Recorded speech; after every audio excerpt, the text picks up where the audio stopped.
কাণ্ড, এক কিশোর পুত্রের হাতে প্রাণ গেল পিতার। গোলাঘাটে ঘটে গেল ভয়ঙ্কর ঘটনা, কিশোর পুত্রের হাতে প্রাণ গেল পিতার। গোলাঘাটে জোনাকিনগর 2 নম্বর বনগ্রামেও সংঘটিত হয়েছে এই ঘটনা। কিশোর পুত্রই প্রাণ নিল পিতা বিতুল গগৈ।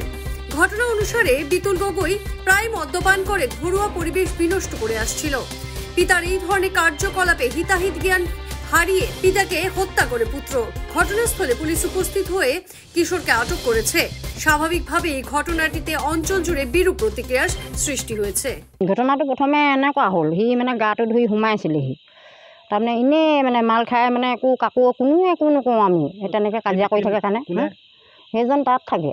সেইখন ঘৰ যেনিবা আমাৰ এয়া ডাঙৰ ল'ৰা ঘৰ, সেয়া সৰু ল'ৰা ঘৰ।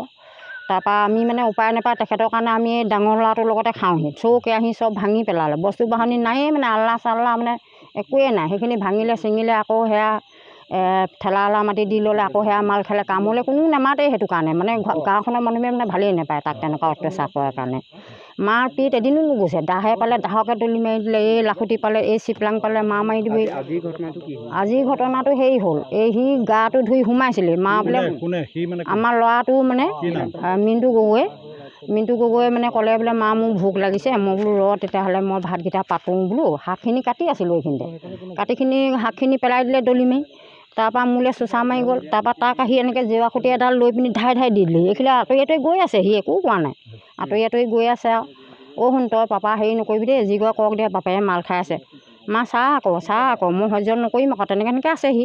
মই বোলো শুন, তাৰপৰা ইয়াক ক'লোঁ তই মাজতে সোমাই থৈ ক'তনো একে গোটাই পেলাই বাপেকক সেইখিনিলে লৈ চুচুৱাই নি ঘুচিয়াই টেঙি টেপা দি, তাৰপৰা একদম মা মই এৰুৱাবলৈ গৈছোঁ, মোক ঘাপকৈ গু মাৰিছে, মোৰ ক'ৰবাত পৰিছোঁ, মই কেনেকৈ এৰুৱাম বাৰু চাওকচোন। তাৰপৰা একদম কি হ'ব, আহি সেয়া শান্তি নহ'ল। বাটা হেৰি আলনা ভাঙিছিলে, তাৰপৰা আকৌ আমাৰ আলমাৰি ভাঙিছিলে। তাৰপৰা গডেছৰ হেৰি এডাল আনি পিনি ধাম মোৰ উৰিয়াই আছে, তাৰমানে মাৰিয়ে আছে সি আৰু। দেউতাকৰ বিতুল গগৈ। তেনেকেই ঘটনাটো হ'ল। ল'ৰাটোৰ নাম মিণ্টু গগৈ। যে কোনো খবৰেৰ জন্য যোগাযোগ কৰুন 7099017330 এবং 7099017110 নম্বৰে।